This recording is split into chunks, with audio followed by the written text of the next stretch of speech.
Resources held steady yesterday. Could this be a positive sign for commodity players? Well, joining us is Kairinos. He's a commodities trader at RMB. Of course, Michael Traherne is still with us. Chris, thanks for coming in. It's been a while since we've seen you.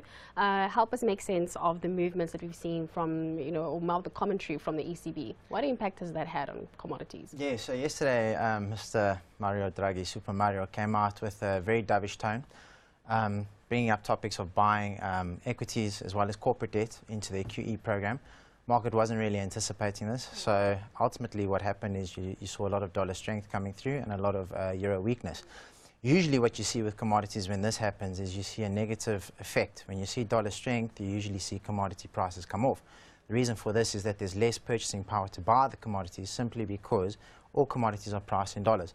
It's changing a little bit with Russia and China. Now Russia sells all of their crude to China in yuan terms, just out of a matter of interest. So you should have seen commodity prices come off yesterday. We didn't. We saw copper prices rally up to $100, retracing quite a bit, and that's a bit counterintuitive. The reason why this happens is because monetary policy is supposed to be there to uplift your economy. And we've been seeing easy monetary policy for the past 4 or 5 years. And what have we seen? All we've seen is asset inflation. You really haven't seen inflation coming down to your real economy, your real products. And this is a bit of a strange situation, and mainly because now all the monetary policies in the world are on the same level. And it seems that most of the central banks only know of this tool.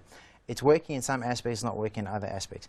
How it affects commodities is that because interest rates remain low, you have what ends up being cheap capital, cheap financing, cheap sources of income to actually keep your business running longer than usual. This has led to what we have today, excess supply. So that's from the supply side. You have what happened with China from 2008 till today, well, recently, this excessive demand. But where did that come from? Again, easy monetary policy. In 2008, when the economies across the globe fell apart, China went massive into easy monetary policy, and they said to each subdivisions, we want you to focus on GDP. The bigger your GDP figures, the more that we will reward you for it. And naturally, every person goes and expands their GDP. And through your avenues that you know how. There's easy cash, low interest rates. Let's just build and build and build and build. And that led to this massive demand in commodities and a bubble, essentially. And that's been deflating. I mean, we've seen it with oil first. Copper's going through it. Iron ore was also one of the first ones.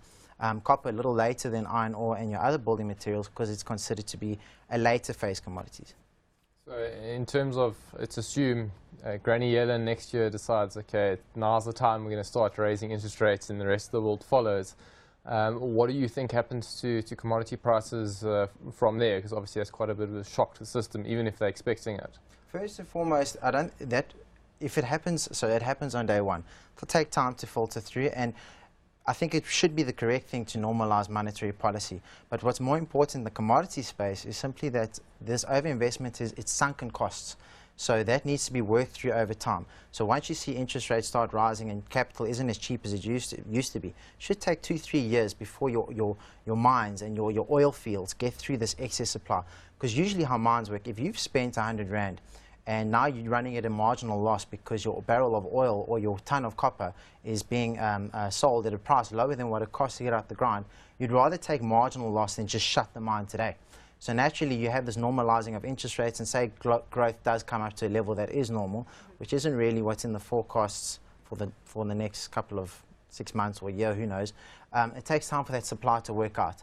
So it seems like we're in the space of commodity prices lower for longer. For longer. Chris, thank you so much coming in, squeezing in a lot of information in a short amount of time, and always a great value to have you. Thanks so much to Kairinos. He's a commodities trader at RMB.